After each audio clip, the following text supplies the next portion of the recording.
हर इश्क जे मैदान में आशिक सचो साबित थियो। अस्सलाम वालेकुम। आऊं आयो आहियां जो अवेस डायरी। तव्हां ॾिसो पिया अवेस डायरी। अॼु त तव्हांखे हस्ती सां मिलायूं था।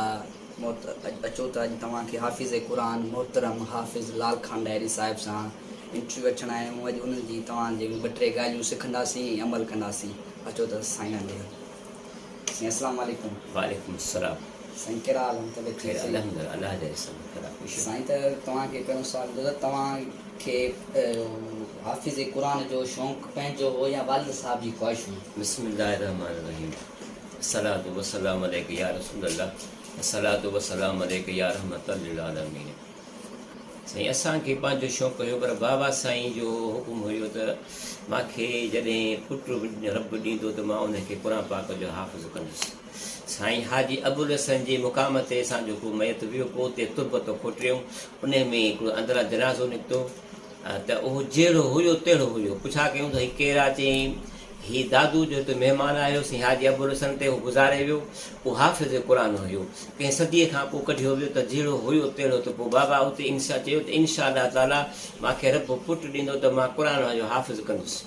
पोइ उन खां पोइ शौक़ु थी पियो, ॼण दुनिया जे तख़्ते ते असीं आयासीं, रब साईं जी महिरबानी थी।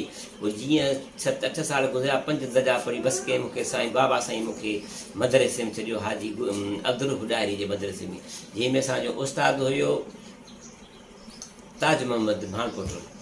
साईं हाफ़िज़ मोहम्मद उहो मुंहिंजो उस्तादु हो। साईं नाले मिठो उहो बि मुंहिंजो उस्तादु हुयो। इन्हनि वटि मूं क़ुरान शरीफ़ यादि कयो, जंहिंमें बि 70 में मां पंहिंजो हाफ़िज़ दस्ता रखी, 70 में। ऐं ॿियो सुवाल ईंदो, तव्हां क़ुरान जी तालीम किथे हासिल कई? ऐं मदरसे में या मस्जिद में? मस्जिद में। मस्जिद में किथे हासिल कई? हाजी अब्दुल हुडायरी जे पुठि। हाजी अब्दुल। ऐं जीअं तव्हांखे शौक़ु पैदा थियो, ईअं तव्हांजे औलाद खे बि शौक़ु पैदा थियो? असांजे औलाद खे हुयो, पर हाणे मुंहिंजो पुटु जेको पोटो आहे, पुट जो पुटु हाफ़िज़ बिलाल, उहो क़ुर पाक जो हाफ़िज़ थियो आहे, जंहिंमें टियों रमज़ान शरीफ़ जो इहो मुसलो बि पढ़ायो अथसि, ईअं आॾो बि थी पई। जी साईं। ऐं साईं इहो थींदो त तव्हांजे इलाइक़े में मखदूम हाजी अबुल हसन डायरी आहे, उनजे बारे में तव्हां छा ॿुधाईंदा आहियो? उहो अलाह जो प्यारो कामिल वली आहे, उन जा असीं ख़ादम आहियूं। ऐं तमामु वॾे पैमाने ते अलाह जो प्यारो कामिल वली आहे। जेका बि असीं साथ त खणी ईंदा आहियूं, जेको बि असीं अर्ज़ु कंदा आहियूं, इनशा अल्लाह ताला असांजो पूरो थी वेंदो आहे। जीअं असीं हिते पहुचूं, आवाज़ करे त दुआ घुरंदा आहियूं, त असांजी उहा दुआ क़बूल बि थी वेंदी आहे, ऐं असांखे आवाज़ जे बि ज़रिए या को ख़्वाब जे ज़रिए असांखे वधीक मिलंदी आहे। तमामु वॾो अलाह जो प्यारो कामिल वली आहे। अच्छा।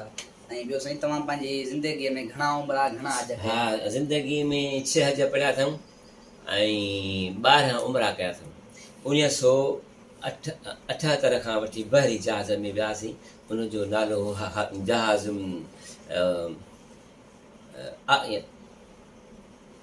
हुजाज ख़ैर नाले विसरियाणी घणो थियो आहे। उन जहाज़ बहरी जहाज़ में वियासीं। 4 महीना 25 ॾींहं हुते मके शरीफ़ में रहियासीं। 18 ॾींहं 9 ॾींहं हितां 9 ॾींहं परियां बहरी जहाज़ में पाणी में हुआसीं। असां 4 महीना 25 ॾींहं रहियासीं। उहो दौरो जो मके शरीफ़ में काबतुल्ला शरीफ़ जे ॿाहिरां इहे पथरियूं रखियलूं, उन ते तवाफ़ कंदासीं। उहो ज़मज़म जो खूह खुलियो पियो हूंदो, त हेठां माण्हू तलब करे ईंदो। ऐं उन मंझि उहो दौरो हुयो जो पाणी गुखीअ में ॾींदा हुआ, हीअ जेको तलादार बाला कोन हुआ, उहो दौरो हुयो, जंहिंमें तमामु अलाह जे पंहिंजे प्यारनि वलियनि जी दीदार कंदा हुआसीं। तमामु साईं, तव्हां पंहिंजे मुर्शिद राशिद रोज़ेदणी जे बारे में छा ॿुधाईंदा आहियो? हा, अलाह जो असांजो प्यारो मुर्शिद काम्पी से रोज़ेदणी बादशाह सैयद बादशाह बि आहे, ऐं नबी साईं अलैहिस्सलाम जो औलादो आहे, असांजो कामिल मुर्शिद आहे। इन जो त को ॿी का ॻाल्हि आहे त कान। अच्छा। ऐं तव्हां हींअर 2 टे थोरो वाइज़ तकीर ॿुधाईंदा असांखे? हा साईं, तव्हां जलसा कॾहिं खां? 1972 खां वठी जलसो शुरू कयो अथऊं। पहिरियों जलसो साईं नाले मिठे ऐं जो ॿियो जी हा ऐं पोइ नाले में खां बाद साईं हाफ़िज़ मोहम्मद आयो, उन खां पोइ साईं मौली इदरीस आयो, उन खां पोइ अॼु ॾींहं ताईं साईं मौली इदरीस 2 जलसा कंदो आहे। मां हर साल में 5 जलसा कंदो आहे। महरम शरीफ़ में साईं मौली इदरीस ईंदो आहे, उस मुबारक में फिर मुफ्ती अब्दुल सिकंदर साहिबु ईंदो आहे, ऐं रबिल महबूब सुभाणे वारे महीने में हाफ़िज़ अली अकबर ईंदो आहे, बाबा साईं जे बारे में हाफ़िज़ साईं मौली नाले मिठो ईंदो आहे, ऐं उन खां पोइ हाफ़िज़ गुलाम अली अकबर सेड़ो उहो ईंदो आहे। माना 5 जलसा असां साल में कराईंदा आहियूं ज़बरदस्त। बाक़ी साईं मौली इदरीस 2 जलसा कंदो आहे, अॼु ॾींहं ते अचे थो, हाणे बि शोबान में थी वियो। अच्छा तव्हां अॼु ॿुधो हिंद सिंध जा हिते आलम अची था वञनि, मुल्क साईं वटि वाइज़ करे विया आहिनि, त हाणे साईं खां नात पुछंदासीं ऐं वफ़को करे पोइ तव्हांखे वरी वधीक हाल वाल ॾींदासीं। हिंद सिंध जा साईं मुसाब बि आयो, ऐं असां ॿियो मोरी दोस्त बुलबुल सिंध इहो बि आयो। तमामु असां जेके बि अलाह जा आलम सभु साण आया ज़बरदस्त। ऐं असां उसुमार जेको प्रोग्राम रखंदा आहियूं तमामु वॾे पैमाने ते रखंदा आहियूं, तमामु वॾे पैमाने ते, वॾी ख़ुशीअ में असां नबी साईं जी उसुमार कंदा आहियूं, वॾी सींगार कंदा आहियूं। जेको हुनजो सामान तव्हां रखंदा आहियूं न, उहो असां सामान नओं वठी ईंदा आहियूं, जेको नबी साईं जी जंहिं में मानी रखंदा आहियूं, नओं तव्हां रखंदा आहियूं, सींगारींदा आहियूं, कोट सींगारींदा आहियूं, हर शइ कंदा आहियूं। साईं तव्हांजो वाल साहिबु बि हाफ़िज़ हो? न न उहो हाफ़िज़ कोन, 5 वक़्त नमाज़ पढ़ंदो हो। अच्छा हा पोइ हुनजी ख़्वाहिश हुई त ज़मींदार, न मुंहिंजो हा ज़मींदार माण्हू हुयो, ऐं बसि 5 वक़्त नमाज़ बि पढ़ंदो हो। पोइ ईअं दुआ घुरंदो हो अलाह साईं करे त मुंहिंजो पुटु हाफ़िज़ बि थिए, ऐं ईअं चवंदो हो त दुनिया मां जे बुरको मटियां त मुंहिंजे जनाज़े नमाज़ में को अलाह जो प्यारो कामिल वली अचे ऐं सैयद बाग़ ऐं थियो बि ईअं। साईं केरु आयो? साईं हुसैन शाह कलुबियार आहिनि। हर इश्क जे मैदान में आशिक सचो साबित थियो। माण्हुनि खे आगाह कयो त 5 वक़्त नमाज़ पढ़जे, दुआ घुरिजे, ज़कात।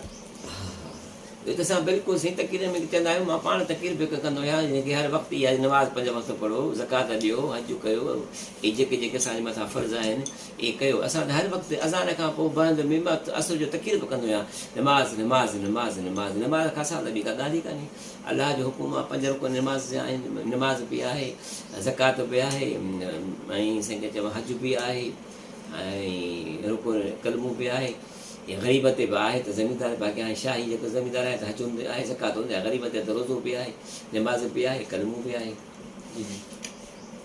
त इहो तव्हां पंहिंजे जीअं हाफ़िज़ थिया पोइ उन खां पोइ तव्हां साईं घणा चकर तक़रीरूं कयूं हुई पंहिंजे जलसनि में या ॿियनि जे दोस्तनि जे जलसनि में, या किथे किथे वेंदा हुआ? तमामु हाणे वक़्तु त घणो थी वियो आहे, जीअं 40 साल थी विया आहिनि। तक़रीरूं हर वक़्तु मां कंदो आहियां, जासे साईं मुरीद सां पंहिंजो साईं मुसाब ईंदो आहे, थर में कंदो आहियां, साईं साईं जी ॻोठ तक़रीर कई अथऊं, पंहिंजे दौर तक़रीर कई अथऊं, नवाबशाह में जामी मस्जिद में तक़रीर अॻे साल ते कईसूं, पंहिंजे ॻोठ कंदा आहियूं, जिथे प्रोग्राम थींदो आहे उते वेंदा आहियूं, उते तक़रीर कंदा आहियूं। ऐं साईं तव्हांजो पोटो हाफ़िज़ बिलावल किथे कहिड़े मदरस में तालीम हासिल दौर कई, किथे में पढ़ियो? साईं दौर में तक़रीर इहो पढ़ियो साईं सफ़दर कारी सफ़दर जे मदरसे में, गोसिया नात साईं तक़रीर ॿ 3 लफ़्ज़ ॿुधाइजो नबी साईं जे बारे में। बिस्मिल्लाहिर्रहमान। जी आज वक़्त खां बाद में अचो त वरी साईं खां ॻाल्हियूं पुछूं। हा साईं तव्हां लाइ कहिड़ी ॻाल्हि पई कई उमिरि जी? हा उमिरि शरीफ़ में असां 12 उमिरा शरीफ़ कयासीं, 1979 में असां मदीनी शरीफ़ में वियासीं, जहाज़ बहरी में वियासीं, ऐं 4 महीना 5 ॾींहं हुते रहियासीं, हज पढ़ियोसीं। उन टाइम में अरफात जे मैदान मीना जे मैदान में बाहियूं बि लॻंदियूं खीमनि में, इहो दौर हुयो, हाणे कोन। जी साईं इहो तव्हां पंहिंजे हर औलाद खे उमिरो करायो?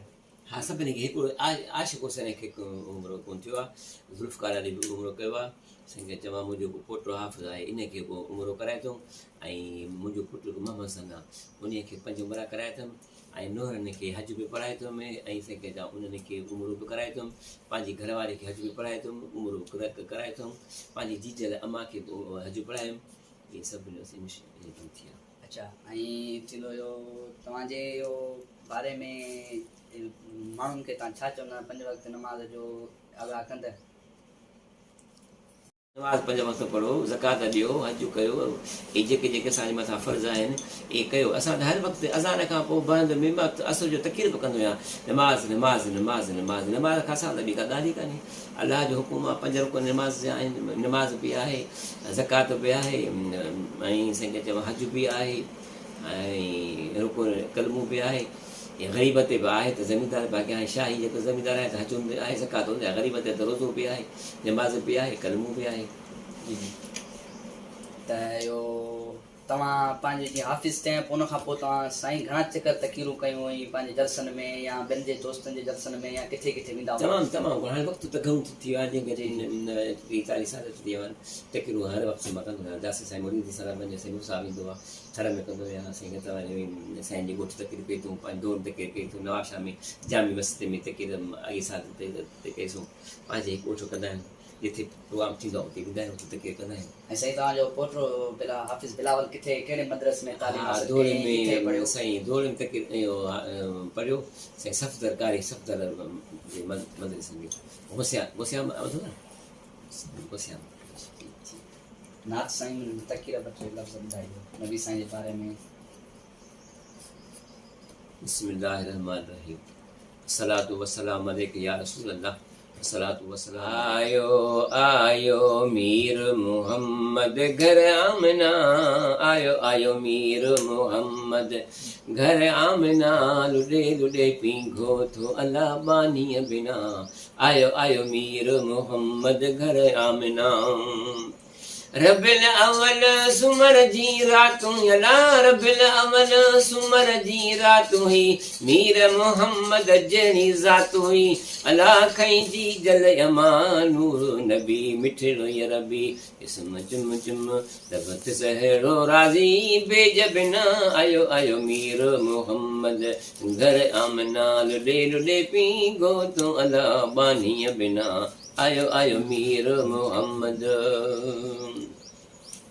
मीर मुरसल मंज़ल कई मके पाक में आयो, पर जी पाक पोशाक आयो, है दाई दिल बरो ॾिसी वई रुत बेरसी, अला दाई दिल बरो ॾिसी वई रुत बेरसी, पर सलवात सना, लुॾे लुॾे पींघो थो अला बानीअ बिना, आयो आयो मीर मोहम्मद है घर आमना, लुॾे लुॾे पींघो थो अला बानीअ बिना, आयो आयो मीर मोहम्मद।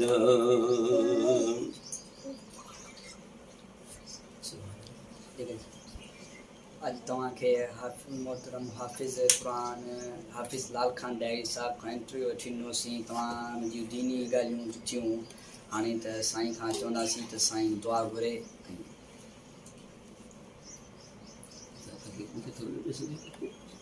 अल्लाहुम्मा सल्लि अला सय्यदिना मुहम्मदिन व अला आलिहि व सहाबिहि व अहलि बैति व बारिक वसल्लम तस्लीमा। या इलाहुल आलमीन मुस्तफ़ा जो वास्तो थी काबे करीम जे सदके, रात जी खैर जी गुज़ार, ज़मीनी आसमा जी मुसीबतुनि खां बचा, गुनाह जी माफ़ी कर, ख़ता जी माफ़ी, सकरात जे अज़ाब खां, क़ब्र जे सख़्त भीड़ खां बचा, ईमान सां ख़ात्मो फरमा। या अल्लाह दिल जो दीदार करा, काबे करीम जो दीदार करा, हरमैन शरीफ़नि जी बाबर हाज़ी नसीब फरमा। या मुंहिंजा मौला जेके बीमारनि खे शफ़ा अता फरमा, या मुंहिंजा मौला मदीने वारे साईं जी सदके हर मुश्किल हर मुसीबत खां बचा, मोहब्बत जी सारी उम्मत जो ख़ैर, जुमिले जमात जो ख़ैर, मिस्किन ख़ैर, बचन जो ख़ैर फरमा। बेबरकत इन्नल्लाह व मलाइकतहु युसल्लूना अलन नबी या अय्युहल्लज़ीना आमनू सल्लू अलैहि व सल्लिमू तस्लीमा। अल्लाहुम्मा सल्लि अला सय्यदिना मुहम्मदिन व अला आलिहि व सहाबिहि व अहलि बैति व बारिक व सल्लिम अलैहि तस्लीमा। आमीन। ला इलाहा इल्लल्लाह मुहम्मदुर रसूलुल्लाह। इन्हें के फतह